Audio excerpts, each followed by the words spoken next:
It has been a long time since I've posted a video. I think about 3 months ago. So happy to be back. I'm actually still waiting for my new gear to arrive here. COVID has delayed everything. So as soon as my new gear arrives, I'll definitely make some nice new windsurfing reviews.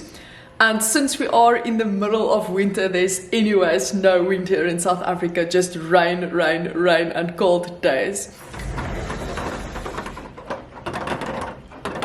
So I decided to finally launch a new vlog series on my channel, which will include my entire lifestyle of how I eat, how I train, all my amazing recipes, all our adventures that we do together.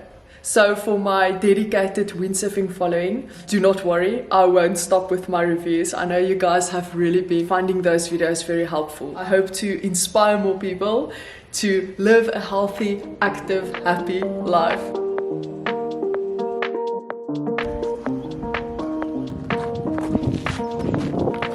No wind, no windsurfing. This is literally one of my favorite hikes to do. It is just 5 minutes drive from our house. Hiking for me is the best kind of cardio fitness, and it's a sustainable activity, low impact, can do it anytime.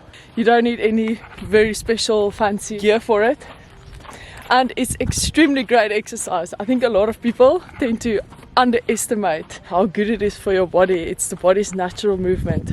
And when you actually start increasing your distances and your speeds of hiking, you'll really be surprised at what an amazing workout it is. You'll feel it afterwards. So this is personally for me the best kind of cardio aspect of my workout routine to combine with a low-carb diet.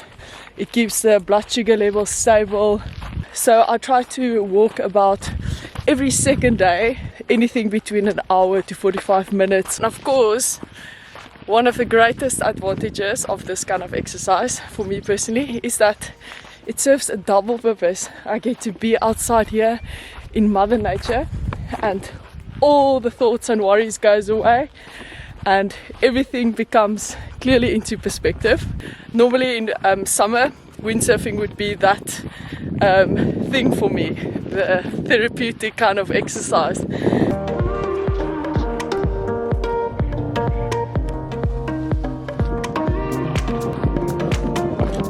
So to combine this with bodyweight training, and then to combine that with a lower carb diet, that's the ideal combination for me. Hiking does not elevate your heart rate to that level where you are needing carbohydrates to burn off as energy. You remain within the fat burning zone.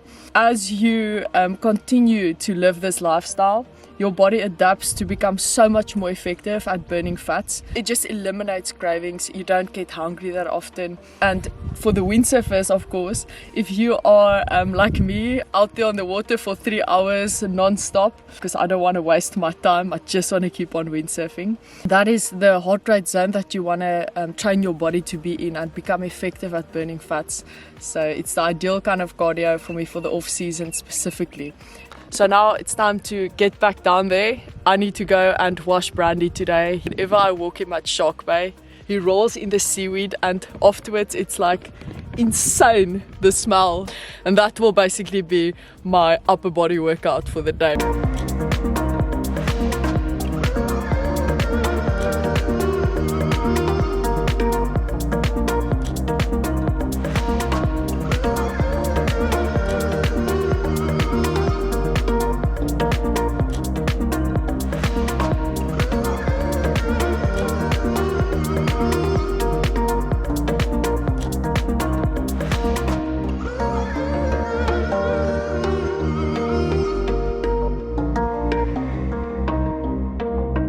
So people always tend to say that if you go low carb, you would miss out way too much on your favorite foods like cupcakes and biscuits and all of these things. So I have put in a lot of time into perfecting some of the best low carb treats and replacements. For me, it's irreplaceable. I need to have a rusk, especially in winter time with my tea or coffee. I finally found the perfect match.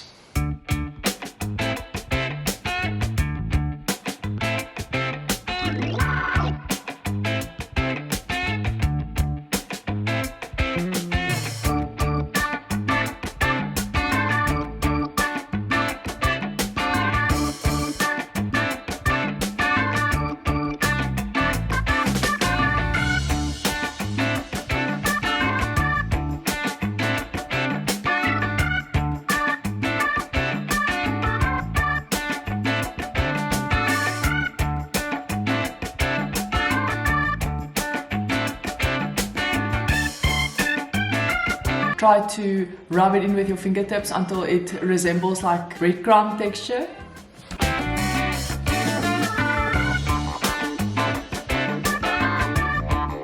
You take all the wet ingredients, combine it so that it dissolves the sweetener, and then you're going to add it into the dry ingredients.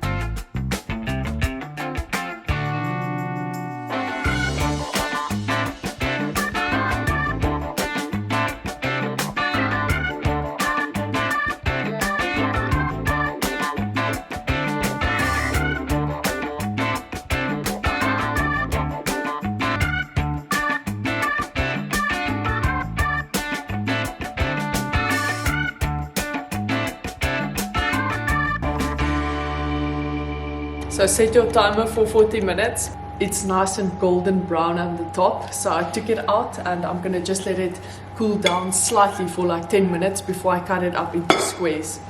What's really nice to do, and the reason why I left it out, is to leave the options up to you. Before you start spreading out your dough, you can either add a big handful of toasted pumpkin seeds, toasted nuts, any kind of toasted nuts or seeds to this rusk mix, and that would add an extra nutty roasted flavor to it.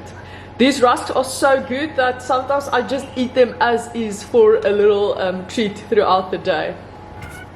So you can put this back into the oven with the fan on so that it all can dry out nicely.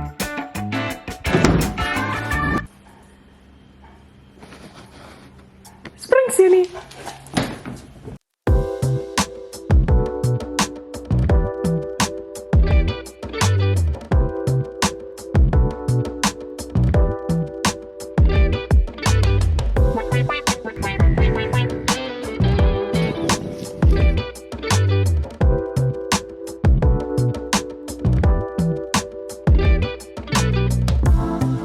Happy dogs, happy life.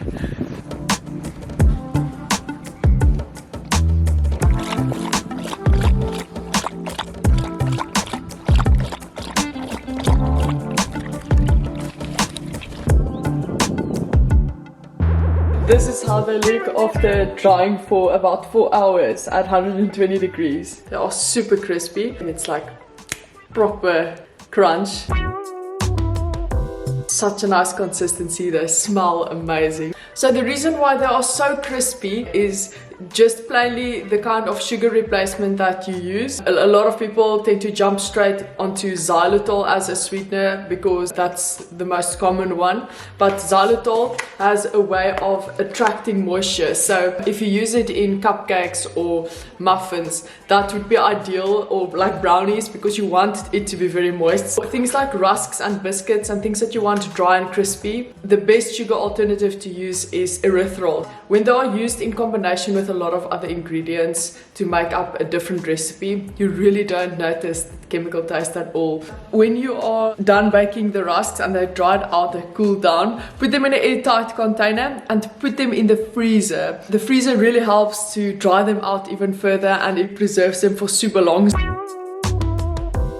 Whenever I speak with any person who is into health and nutrition and they are saying that you should cut out caffeine, all my windows just shut down because there's no way that I'm going to be cutting out coffee or tea. I certainly believe that some amount of caffeine in your diet is actually very beneficial, and things like coffee and real ordinary tea has got a lot of antioxidants in them, so that little bit of extra caffeine, it actually boosts a little bit of your fat burning potential. I normally would have 1 cup of coffee in the morning and then in the afternoon I have a really strong cup of tea, and I really think that that's a very balanced, sustainable way to incorporate caffeine. But I would never have any caffeine after 4 because then I don't sleep.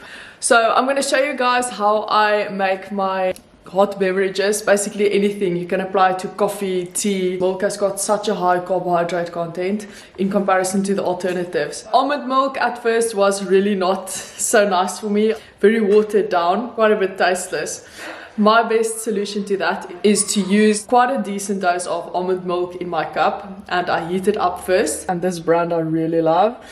Make sure at the top there it says unsweetened. Some of them are sweetened, so that just completely defies the object. To that I would add 1 teaspoon of cream. So this just helps to bring some of that milky creaminess back. To that I would add a small pinch of salt, Himalayan pink salt. It just helps to enhance the flavor better. And this really for me hits the spot. I prefer my tea like this, especially because the rusk has got its own little bit of sweetness in it.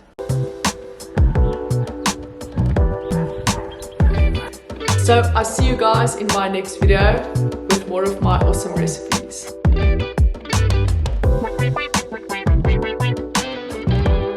So I'm going to give you guys a quick overview of all the kitchen staples that I have in my house. I think people tend to think that it's super restrictive, but if you actually can become creative and you know exactly which ingredients to use, which not to use, you can really make this such an enjoyable, sustainable way of eating.